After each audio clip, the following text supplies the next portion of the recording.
guys, kenalin kami dari kelompok 5. Kami akan membahas tentang gaya dan gerak hukum Newton 1 dan 2. Kami yang beranggotakan saya, Salsabila, Desu Londari, dan Farid Fadilah. Nah, sebelumnya apa teman-teman tahu apa sih gaya dan gerak itu? Nah, gaya adalah dorongan atau tarikan yang menyebabkan benda bergerak, berhenti, atau berubah arah. Gaya juga memiliki besar dan arah atau besaran vektor. Nah, kalau gerak terjadi jika ada perubahan posisi benda terhadap waktu. Gaya bekerja untuk mengubah gerak benda, baik mempercepat, memperlambat, atau mengubah arah. Nah, selanjutnya kami akan membahas tentang hukum pertama dan kedua Newton. Hukum pertama Newton yang berbunyi, jika tidak ada gaya total pada suatu benda, maka benda tetap diam. Jika awalnya diam atau bergerak, lurus garis dengan kecepatan konstan jika sedang bergerak, atau F-net sama dengan 0.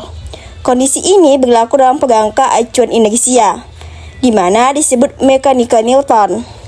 Kerangka acuan inersia adalah kerangka acuan di mana hukum-hukum Newton berlaku secara murni, tanpa adanya gaya fiktif loh. Nah, sekarang hukum kedua Newton yang berbunyi gaya total pada suatu benda sama dengan hasil kali massa benda dan percepatannya, yaitu F-net sama dengan M kali A, di mana F-net adalah gaya total dengan satuan N, M adalah massa benda dengan satuan kilogram, dan A adalah percepatan benda dengan satuan M per sekon kuadran. Hukum Newton 2 menghubungkan gaya total yang bekerja pada suatu benda dengan percepatan benda tersebut.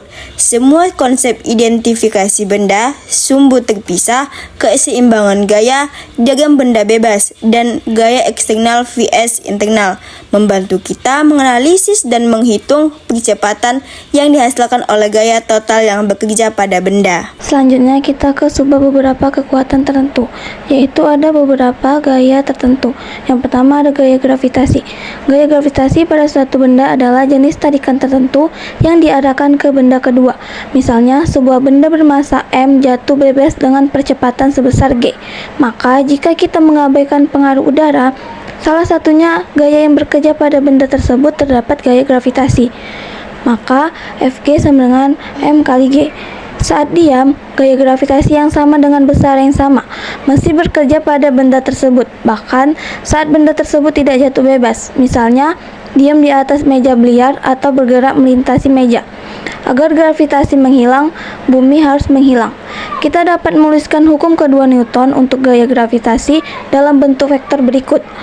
Vektor Fg sama dengan negatif Fg kali vektor J sama dengan negatif Mg kali vektor J sama dengan M kali vektor G, di mana vektor J adalah vektor satuan yang menunjuk ke atas sepanjang sumbu Y, langsung menjauhi tanah, dan adalah percepatan jatuh bebas atau ditulis sebagai vektor diarahkan ke bawah. Selanjutnya kita ke gaya berat. Gaya berat W suatu benda adalah besarnya gaya total yang dibutuhkan untuk mencegah benda jatuh bebas, sebagaimana diukur oleh seseorang di tanah. Misalnya, untuk menjaga bola tetap diam di tangan Anda saat Anda berdiri di tanah, Anda harus memberikan gaya ke atas untuk menyeimbangkan gaya gravitasi pada bola dari bumi. Dalam situasi kita, hal ini menjadi W sama dengan Fg, mana Fg adalah gaya gravitasi. Berat W suatu benda sama dengan besar gaya gravitasi atau Fg pada benda tersebut. W sama dengan M kali G. Selanjutnya ada gaya normal. Ketika suatu benda menekan suatu permukaan tersebut, bahkan yang tampak kaku, akan berubah bentuk dan mendorong benda tersebut dengan gaya normal yang tegak lurus terhadap permukaan. Maka kita dapat gaya normal dikurang Mg sama dengan Ma. Maka gaya normalnya adalah gaya normal atau Fn sama dengan Mg ditambah Ma atau sama dengan M buka kurung G tambah A. Selanjutnya yaitu gaya gesekan. Jika kita menggeser atau mencoba menggeser sebuah benda di atas permukaan, gerakannya akan ditentang. Dari persamaan 5-8, kita substitusikan Mg untuk Fg dan temukan dengan ikatan antara tubuh dan permukaan. Kami membahas ikatan ini lebih lanjut di bab selanjutnya. Hambatan dianggap sebagai satu gaya tunggal yang disebut F gaya gesek atau hanya gesekan. Gaya ini diarahkan sepanjang permukaan, berlawanan arah dengan arah gerakan. Kadang-kadang, untuk menyederhanakan situasi, gesekan dianggap dapat diabaikan. Permukaan atau bahkan benda dikatakan tidak ada gesekan. Selanjutnya yaitu ketegangan. Ketika tali atau tali, kabel atau benda sejenisnya diikatkan ke badan dan ditarik kencang, tali menarik tubuh dengan gaya yang diarahkan menjauh dari tubuh dan sepanjang tali. Gaya ini sering disebut gaya tegangan, karena tali tersebut dikatakan dalam keadaan tegang atau berada di bawah tegangan, yang berarti ditarik dengan kuat. Kita akan membahas menerapkan hukum Newton. Hukum ketiga Newton, dua benda dikatakan berinteraksi saat mereka mendorong atau menarik satu sama lain, yaitu saat gaya bekerja pada masing-masing benda akibat benda lainnya.